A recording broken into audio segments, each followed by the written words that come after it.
তোর বাসের বাইরেটা বাড়িয়ে দিচ্ছি। আর সেই নাকি সামনে তুই আসি মারছিস। তুই কিন্তু ভুলে যাস না, একদিন তুই কিন্তু আমার হাত ধরে ঘর থেকে বেরিয়ে এসেছিস।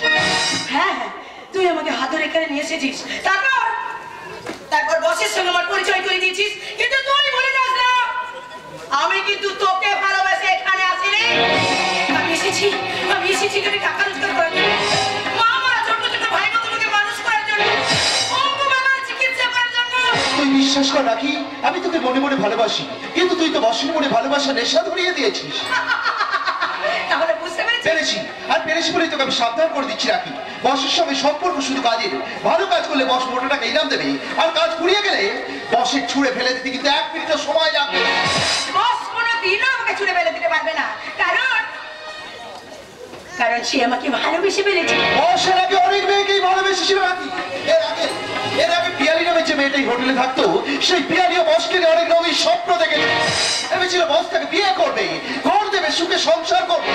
তাই তো সে একদিন আনন্দে আত্মারা হয়ে বাজার থেকে একটা লাল রঙের বেনারসি শাড়ি কিনে এনেছিল, রক্তের মতো টকটকে লাল রঙের বেনারসি। তারপর বিয়েটা হলো না। আমাদের বস এক নেশা বেশি দিন বসে থাকে না, তাই তাকে সুযোগ বুঝে সে পিয়ালিকে গুলি করে মেরেছে। না না না, আমি বিশ্বাস করি না, বিশ্বাস করি না। না মিথ্যে নয়, অন্য কেউ হলে আমি মুখ বুঝে থাকতাম, কিন্তু চোখের সামনে তোর এই সর্বনাশ আমি দেখতে পারবো না রে। কারণ আমি তোকে ভালোবাসি রাখি। এইসব বিড়িটার কথা বলে তুই আমার মন ভরাতে চাইছিস, আমি বেশ বুঝতে পারছি। বস তোদের থেকে আমাকে বেশি বিশ্বাস করে, আমাকে বেশি ভালোবাসে বলে তুই সেটা সহ্য করতে পারছিস না। ওদের থেকে আমি অনেক অনেক বেশি টাকা রোজগার করি বলে হিংসায় তোর বুকটা ফেটে যাচ্ছে। তুই কি বলছিস রাখি? আমি তোকে হিংসা করবো? হ্যাঁ, হিংসা করিস। তাই তো সন্দেহের বিষ ঢুকিয়ে তুই আমার মনটাকে ভেঙে দিতে চাইছিস, বসের কাছ থেকে আমাকে দূরে সরিয়ে রাখতে চাইছিস। রাখি না, তুই আমাকে বিশ্বাস কর। আমি তোর কোনো কথাই বিশ্বাস করি না। কেমন হয়ে তুই চাঁদ ধরতে চাইছিস? একটা কথা মনে রাখিস, ওই চাঁদের আলোটা মাটিতে ছড়িয়ে থাকলে মাটি কখনো চাঁদের নাগাল পায় না। সেটাকে ওই দূর আকাশে। ওই দূর আকাশে উড়ে যাওয়ার আগে তুই তো নিচের পায়ের মাটির কথা ভুলে যাস রাখি। একটা কথা মনে রাখিস, ওই মাটি যখন তোর পা থেকে সরে যাবে, তখন তুই আর কোনোদিন সোজা হয়ে দাঁড়াতে পারবি। পায়ের নিচে মাটি থাকবে কি থাকবে না সে উপদেশ তোকে দিলে হবে না। তোর সঙ্গে কথা বলে সময় নষ্ট করে লাভ নেই। একটু করে বস এসে তার কাজের হিসাব চাইবি। যাই হিসেবটা পাই টু পাই মিলিয়ে রাখি।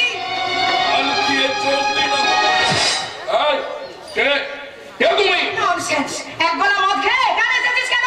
ননসেন্স।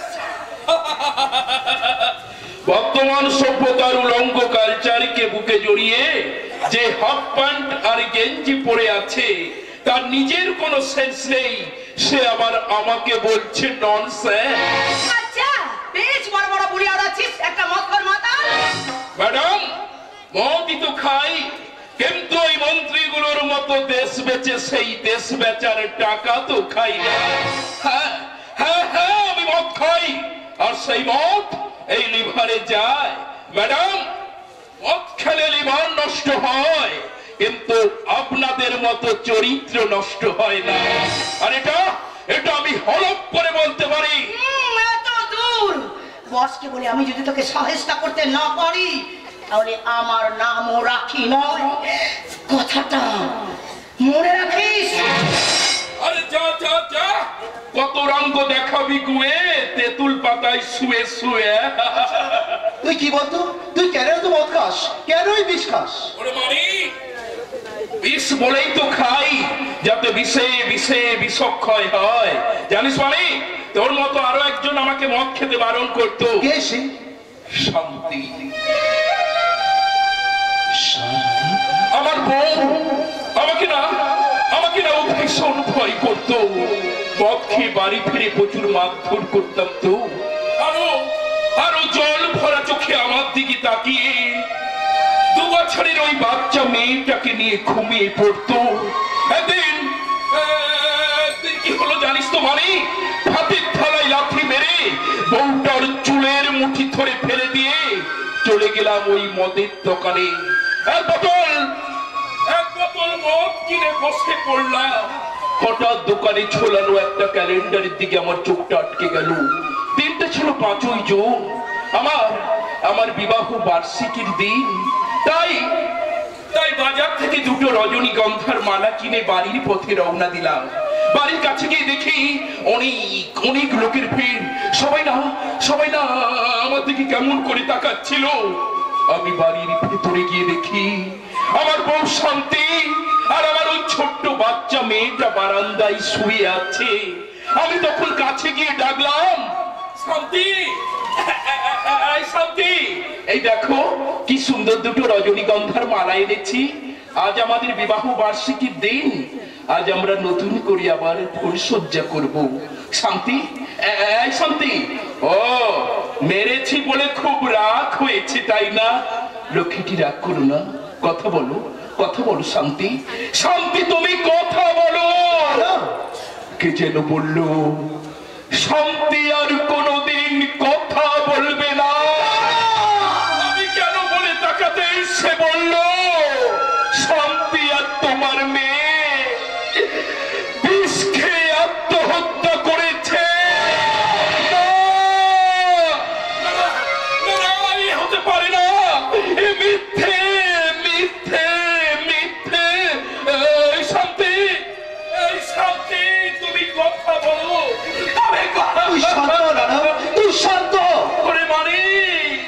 তোর কাছে আমার অনুরোধ, তুই আজ আমাকে আর মদ খেতে বারণ করিস না। মদ না খেলে আমি যে ওদেরকে ভুলতে পারবো না রে মানিক। আমি যে পাগল হয়ে যাব রে মানিক, আমি যে পাগল হয়ে যাব।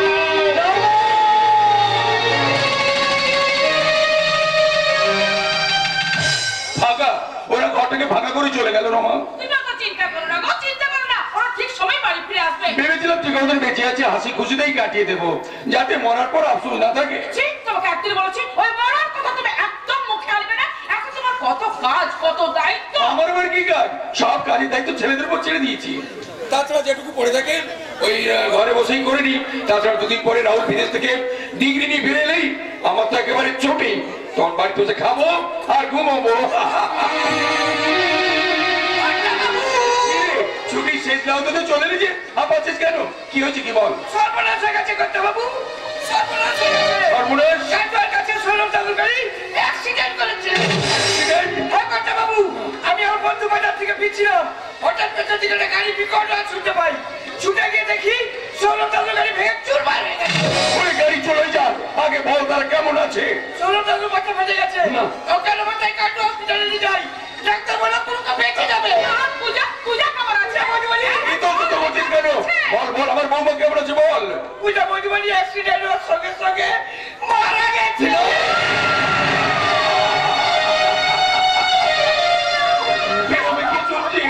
আমার কি হয়ে গেল? বাবু হসপিটালে যার জন্য তৈরি হয়নি। আমি ড্রাইভারকে গাড়ি বের করতে পারছি। ড্রাইভার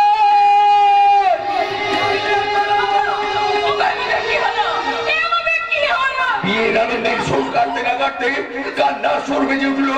কিন্তু কেন রমা, কেন কেন আমার হাতের হাত এভাবে ভেঙে গেল রমা? কেন কেন কেন? তুমি যদি এইভাবে ভেঙে পড়ো তাহলে আমরা কি করবো? বিয়ের পর যে বউকে হারালো তার কি হবে? হয়তো সে নিজেকে হারিয়ে ফেলবে। খবরের কাগজে খবরটা দেখে আমি ছুটতে ছুটতে আসছি। তুমি এসেছো ভাই, ভালোই হয়েছে। আমাকে কষ্ট করে তোমার বাড়ি থেকে খবরটা দিতে হলো না। আমাদের সব শেষ হয়ে গেল পরে, আমাদের সব শেষ হয়ে গেল। কি হবে সান্নাল মশাই? কাঁদলে কি আমার মেয়ে বেঁচে উঠে আমাকে বাবা বাবা বলে ডাকবে? তাই কোনো কেঁদে কোনো লাভ নেই। তার চেয়ে ভগবানের কাছে অভিযোগ জানাবো। কোন পাপে আমাকে এত বড় শাস্তি দিলে ঠাকুর? কাঁদো কাঁদো পরেশ, কাঁদো। কেঁদে কেঁদে তুমি তোমার মনটা একটু হালকা করো। সব হারিয়ে এতদিন যাদের আমি পাখির ছানার মতো মানুষ করলাম, ভালো ঘর ভালো পর থেকে বিয়ে দিয়েছিলাম, সেও শেষ পর্যন্ত চিরদিনের মতো আমাকে ফাঁকি দিয়ে চলে গেল। তুমি শান্তি দাও, শান্তি। শান্তি? শান্তি আসবে আমার মরার পর। আমার জীবনেও একটা ভয়ঙ্কর ঘটনা ঘটেছিল।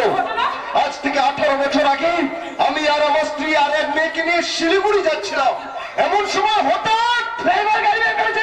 বাবু আপনারা আসুন। ড্রাইভার গাড়ি বের করেছে, চলো পরে, চলো আমরা সকলে যাই, চলো। সান্তাল মশাই, তোমার কি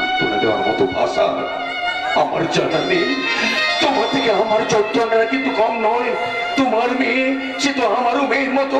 তাই চলো ভগবানের নিষ্ঠুর বিচারে যে সত্য ঘোড়াগুলো অকালে চলে গেল, আপনাদেরকে বিদায় সম্ভাষণ জানিয়ে আসি। হ্যাঁ, তাই চলুন, বিদায় সম্ভাষণ জানাতে হবে। সুখে দুঃখে আমি পাষাণ হয়ে গেছি, বুক ফেটে গেলেও চোখ ফেটে জল বেরিয়ে আসবে না। কিন্তু কিন্তু আজ হঠাৎ চোখে জল আসছে কেন? ও, মা মরা মেয়েকে কোলে পিঠে করে মানুষ করেছে বলে? না না না না, আর দেরি নয়, আমি এক্ষুনি যাবো কাটোয়া হাসপাতালে। একদিন যাকে সাজিয়ে গুছিয়ে শ্বশুর ঘর পাঠিয়েছিলাম, আজ আবার তেমনি ভাবে নতুন করে সাজিয়ে গুছিয়ে পাঠিয়ে দেব চির শান্তির শ্বশুর বাড়ি।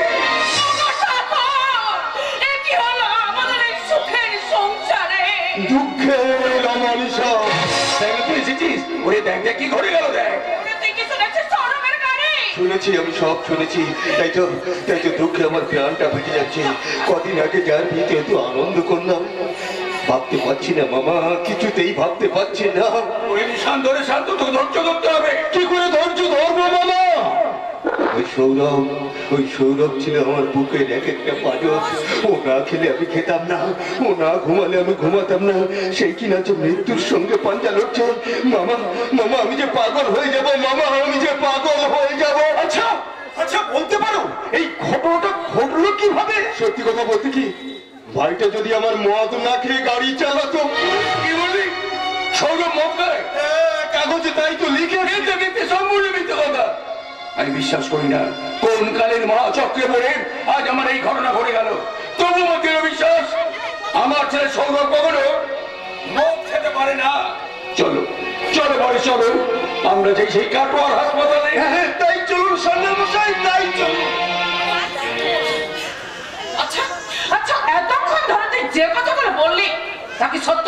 এই তোমার মাথায় হাত রেখে বলছি সত্য। না, আমি বলছি মিথ্যা। কারণ সৌরভকে আমি ভালো করে চিনি, আর এটাও আমি জানি চাঁদে কলঙ্ক থাকতে পারে, কিন্তু আমার সৌরভের চরিত্রে কোনোদিন কোনো কলঙ্ক থাকতে পারে না। কোনোদিন কোনো কলঙ্ক থাকতে পারে না, কোনোদিন না। কলঙ্ক থাকে না মা, কলঙ্কটা ছড়াতে হয়। আচ্ছা আচ্ছা, আমি কি হারামি বলি তো? কায়দা করে সৌরভের গাড়িটাকে অ্যাক্সিডেন্ট করিয়ে দিলাম। আমার প্ল্যান করে সৌরভের নামে মামার মনটাকে মিশিয়ে দিলাম।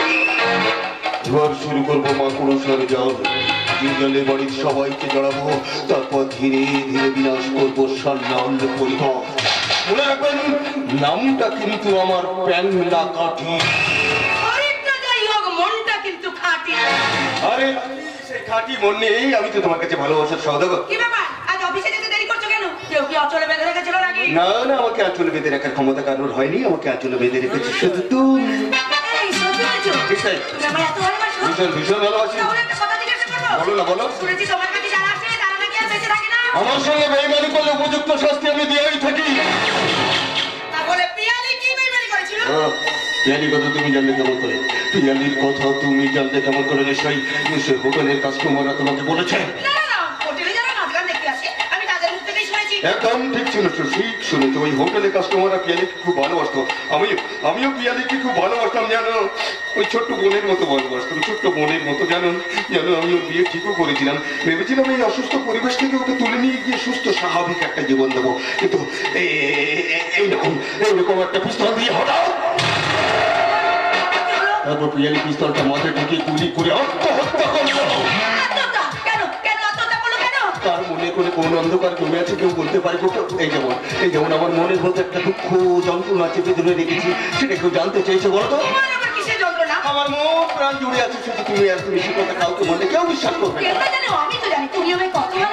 তুমি তো তার জানবে, কারণ মেয়েরা তো মানুষের ভুল করে না। তবু তোমার কপালে আমি সিঁদুর দিতে পারলাম না, তোমাকে নিয়ে আমি সংসার করতে পারলাম না। বলো, এই দুঃখ এই যন্ত্রণা আমি কাকে জানাবো বলো?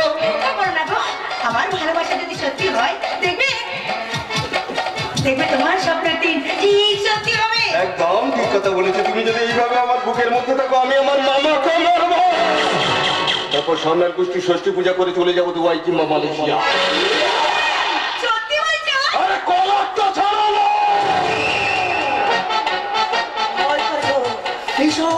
করে।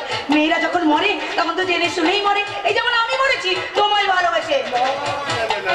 না, তুমি মরবে কেন? তুমি মরবে কেন? তোমাকে আমি মালয়েশিয়ায় নিয়ে যাবো। মালয়েশিয়া নিয়ে গিয়ে নতুন করে ফুলের বাসর সাজাবো, আর সেই বাসর করে তোমাকে জড়িয়ে ধরে বলবো, কি বলবে?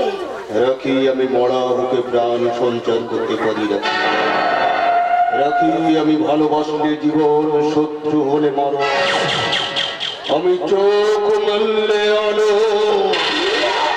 চোখ বন্ধ করলে অন্ধকার, আমি আমার মহাকালের মহামেঘ। কি জানো তুমি? নামটা তোমার বাংলা কাটি। শরীরটা আমার যাই হোক, মনটা কিন্তু খাঁটি।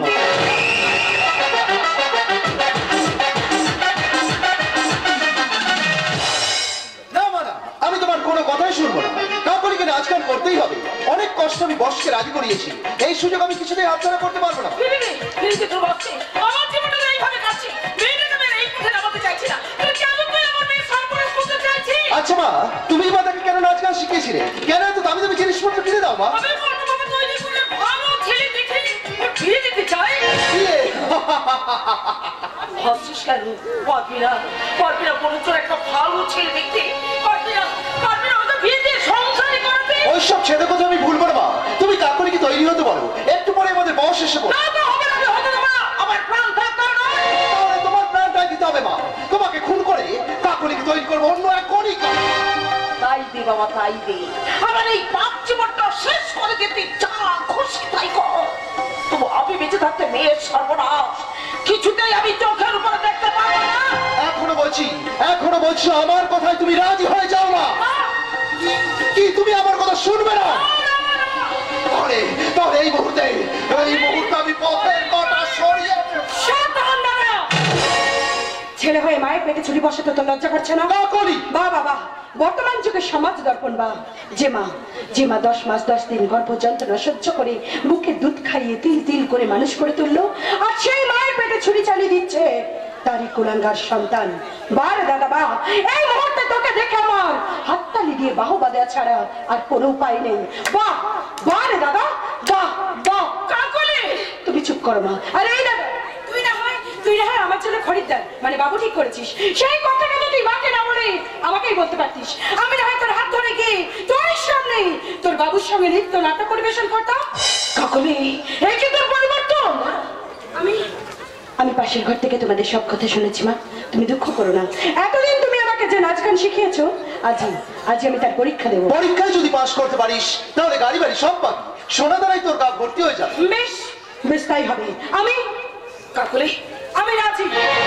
এদিকে করলি বা, তুই ওর কথায় রাজি হয়ে গেলি। আমি যদি রাজি না হতাম তাহলে যে ও তোমার পেটে ছুরি বসিয়ে দিত মা, তাই তো আমি নিজের সর্বনাশ করে আমাকে বাঁচাবার তো কোনো দরকার ছিল না রে মা। এই জীবনে আমি অনেক পাপ করেছি, এখন তো বড়াই আমার ভালো ছিল। কেন তুই ওকে বাধা দিয়ে নিজের সর্বনাশ নিজে রেখালি? কেন তুই এই জঘন্য কাজ করতে রাজি হলি? তুমি কোনো চিন্তা করো না মা, আমি কিছুদিন নাচ গান করে দাদা টাকা পয়সা গুছিয়ে দিয়ে আবার না হয় অন্য কোথাও চলে যাব। চলে যাবি? এই ঘৃণিত সমাজের গণ্ডি পেরিয়ে কোনো ভদ্র সমাজের যদি কোনো দারিদ্রকে আমাকে বিয়ে করতে হয়, তাতেও আমি সুখী হব। আর তাও যদি না হয় পরের বাড়ি এটো বাসন মেজে আমি দিন কাটাবো, তবু নিজে ভালো খাওয়ারই পড়ার লোভে এই গণিকালয় থেকে আমি আমার রূপের বাহার আমি দেখাতে পারবো না মা, আমি দেখাতে পারবো না। তুই আবার বুকে আয়, ভগবান যেন তোর সব আশা পূরণ করে দে মা, ভগবান যেন তোর সব আশা পূরণ করে দে। বেশ বেশ, অনেক হয়েছে, আমাদের বস আবার আসার সময় হয়ে গেল। আসবে তো নিশ্চয়ই। তো তোমার বসের নামটা কি জানতে পারি? আমাদের বসের নাম বাংলা কাঠি। শরীরটা আমার যাই হোক, মনটা কিন্তু খাঁটি। তাহলে পরিচয় করে দিবস, ইনি হচ্ছেন আমার মা আর এটা হলো আমার বোন। নমস্কার নমস্কার। একে অবিকল সৌরভের বউ পূজার মতো দেখতে। কি হলো, কি ভাবছেন? না মানে কি নাম তোমার? মা খুব ভালো নাম। তা নাচ গান কিছু জানো? আমার কাছে থাকলে আমি তোমাকে সব শিখিয়ে দেবো, তবে নাচ গান শিখতে গেলে তোমাকে যে একটু মদ খেতে হবে, কারণ পূর্বপুরুষরা বলে গেছেন ভালো শিল্পী হতে গেলে মদ খাওয়াটাই বাঞ্ছনীয়। একটু গলা ভিজিয়ে নেবে নাকি কাকুলি? আমার সব ছাই পাস খায় না। তাই পাস? এই মদকে আপনি সাইপাস বলছেন মাসি, এই মদকে আপনি সাইপাস বলবেন না, এই মদকে আপনি অবহেলা করবেন না। কারণ বর্তমানে করোনা ভাইরাসের কবলে পড়ে নেতা মন্ত্রী রাজা উজির কারুর ছিল না কোনো কাম। তাই তো ভারতবর্ষের অর্থের ঘাটতি ঠেকাতে লকডাউনে 300 টাকা বাংলা মদের দাম মাসি, 300 টাকা বাংলা মদের দাম। তাই এসেছি যখন একটু বাজিয়ে নেব। নাও গলাটাকে ভিজিয়ে নাও। না তাহলে শুরু করো তোমার নাচ গান।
রক্ষা করবে মাসি।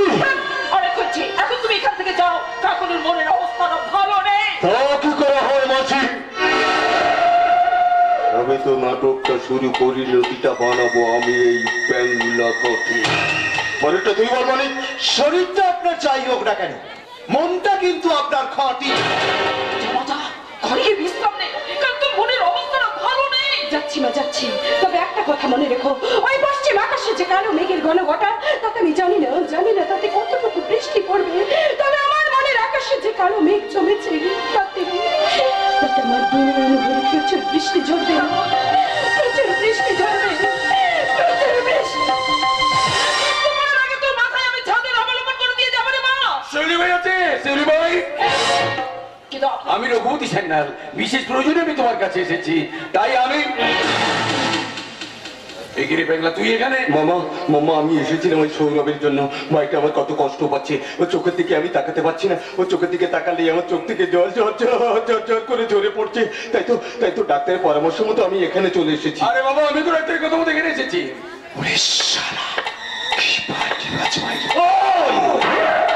পাল্টি বাজ না হলে সমাজে বড় হওয়া যাবে না। তাই তো প্রয়োজনে আমি সিপিআইএম করবো, আরএসপি করবো, টিএমসি করবো, বিজেপি করবো, তারপর বাস সিংহে দাঁড়াবো।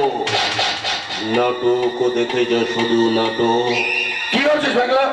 না মানে বলছিলাম কি, মেয়েটাকে যদি বুঝিয়ে নিয়ে যাওয়া যায় তাহলে সৌরভের পক্ষে খুব ভালোই হয়। শৈলী ভাই, বিপদে পড়েই আমি তোমার কাছে এসেছি। না হয় আপনার তো মানুষ কখনোই এবারে পা দিতে। কি করে বুঝলে? আপনার নাম, আপনার কামের কথা আমি অনেক শুনেছি বাবু, আজ আমি নিজের চোখে দেখলাম। এবার বলুন তো বাবু, কি এমন বিপদে পড়েছে যার জন্য সমাজ পরিত্যক্তা নগণ্য এই বাইজির কাছে এসেছেন? না মানে আমি বলছি আমার ভাই মানে ওনার ছেলের কদিন আগে বিয়ে হয়েছিল। বিয়ের পর তারা বেড়াতে যাচ্ছিল, হঠাৎ দুর্ভাগ্যবশত গাড়ি অ্যাক্সিডেন্টে বৌমাটি মারা যায়। অ্যাক্সিডেন্টে কোনো প্রাণটা ফিরে হয়ে গেছে, কিন্তু সে চিন্তে ভ্রষ্ট হয়ে গেছে। তাই আমি এসেছি তোমার মেয়েকে অভিনয় করার জন্য। আমাদের ডাক্তারবাবু বলেছেন যে বৌমার মতো দেখতে যদি কোনো মেয়ে ওই সৌরভের সঙ্গে স্ত্রী ভূমিকা অভিনয় করে তাহলে। তুই জায়গা থেকে যাচ্ছি।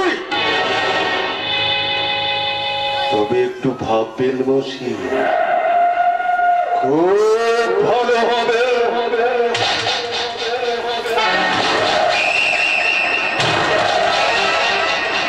চল মরুক।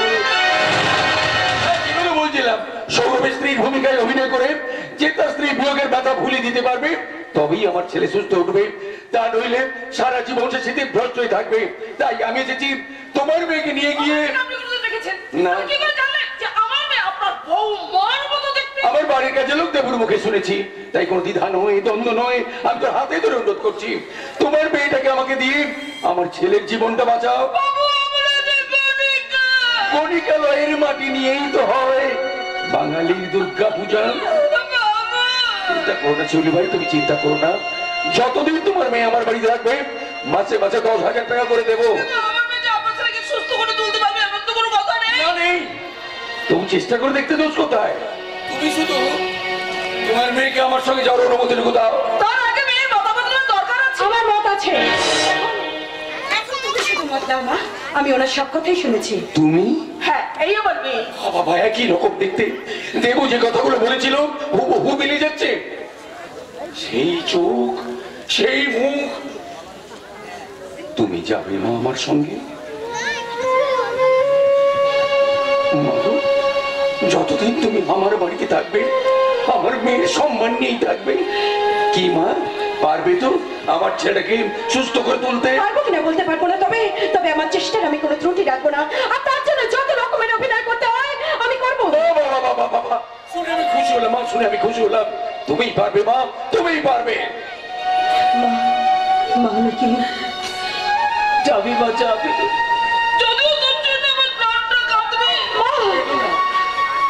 কেঁদো না শিউলি ভাই, তুমি কেঁদো না, আজকের ঋণ আমি সারা জীবনেও ভুলবো না। মা, মা তুমি আমাকে আশীর্বাদ করো মা, আমাকে তুমি আশীর্বাদ করো।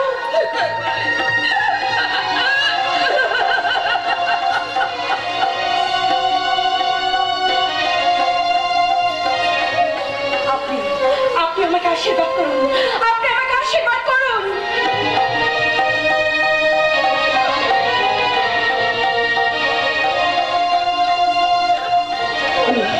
আমি যেন সব প্রলোভনকে ভুলে আপনাদের দুজনের আশীর্বাদ মাখাইলে এক অসুস্থ মানুষকে সুস্থ করার প্রতিজ্ঞা নিয়ে আমি চললাম আমার এক নতুন জীবনের নতুন অভিনয় করতে।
তুমি আমার কে?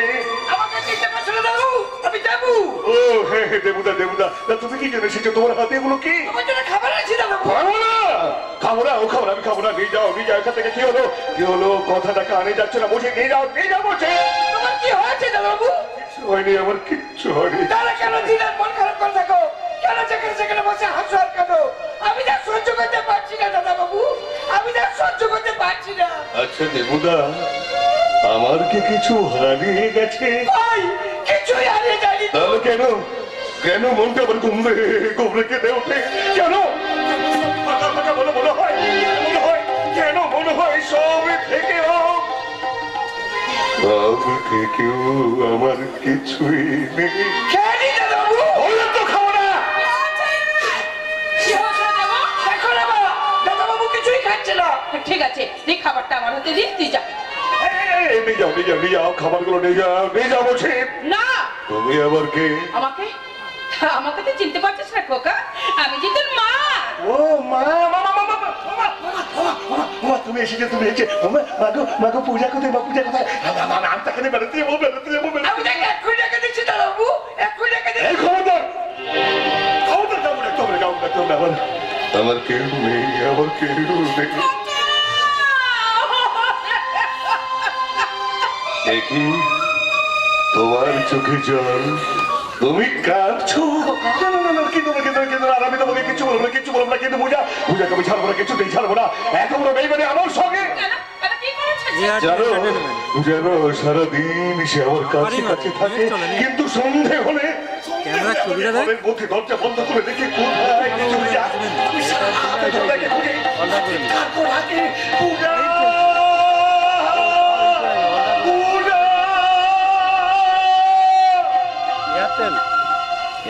এয়ারটেলই চলছে। তবু তাকে আমি কাছে পাই না। এই কথা, ঠিক আছে ঠিক আছে, আমি পূজাকে বলে দেবো, এবার থেকে সব সময় তোর পাশে পাশে থাকবে। নে নে বাবা, নে, লক্ষ্মী ছেলের মতো আবার খেয়ে নিত বাবা। নইলে পূজা যদি এসে দেখে যে তুই এখনো কিছু খাস নে, তাহলে কিন্তু সব ভীষণ রাগ করবে। রাগ করবে, রাগ করবে, রাগ করবে। তাহলে আমি খেলি, তাহলে আমি খেলি। দাদা আমি খেতে থাকি। খাবো না, খাবো না। যতটা মাথার মধ্যে ভীষণ যন্ত্রণা, গাড়ি বড় রাস্তা। তোর চালাকি করে আমাকে খাওয়াতে চাইছো না? মনে করেছো আমি পাগল? না না না না, আমি পাগল নেই, আমি পাগল নেই। আমি তোমাদের সব চালাকি ধরে ফেলেছি, সব চালাকি ধরে ফেলেছি। চলে যাও, চলে যাও এখান থেকে। আমি কারো কথা শুনবো না, আমি কারো কথা শুনবো না। আমার কথাও শুনবে না। কে?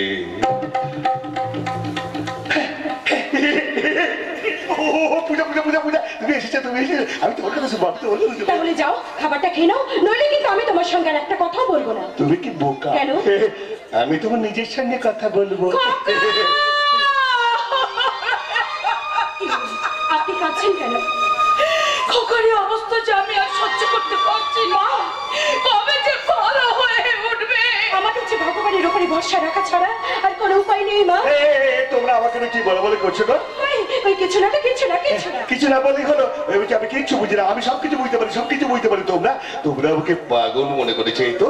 না না, কি বলে তুমি পাগল? তুমি তো সম্পূর্ণ একটা ভালো মানুষ। তাহলে কেন, কেন সবসময় ওরা আমাকে বিরক্ত করতে আসে? কেন কেন আমাকে একটু নিশ্চিন্তে থাকতে দেয় না? এই গুরুতর অন্যায়। তুমি আমার সাথে গল্প করবে, তুমি একটু গল্প করবো। ঠিক আছে ঠিক আছে, তোমরা দুজনে গল্প করো, আমি যতক্ষণ পুজোটা সেরে নেই। পরে প্রসাদ নিতে এসো। এই শোনো, এসো এখানে বসো। আচ্ছা আচ্ছা, তুমি কি বলো তো, সকালবেলা তোমাকে আমি পরিষ্কার জামা কাপড় পরিয়ে দিলাম, আর এরই মধ্যে তুমি সব নষ্ট করে ফেললে। ও তোমাকে নিয়ে আমি আর পারি না। এই শুনছো, তুমি আমাকে খুব ভালোবাসো তাই না? আমি তোমাকে খুব ভালোবাসি, খুব ভালোবাসি। তুমি কাছে সুন্দর। একই পূজা, তুমি কেন পড়বে সিঁদুর?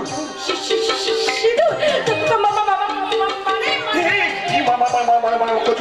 মানে জানো তো, আমার সিঁদুর পরতে ইচ্ছেই করে না। সিঁদুরটা পড়লে আমি কি করে বুঝবো তুমি আমার? আচ্ছা আচ্ছা, তুমি যখন বলছো তখন পড়বো। তবে তোমাকে সিঁদুর বলতে হবে, তোমাকে একটু বলতে হবে।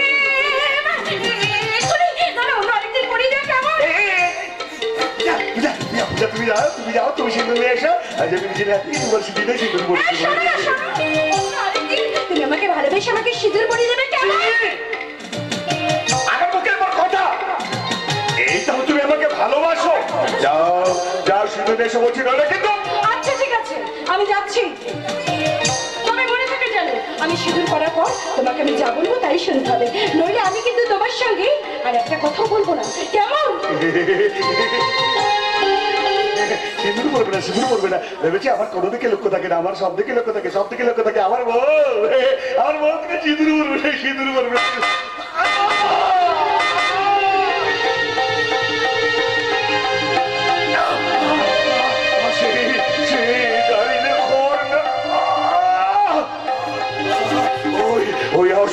ওই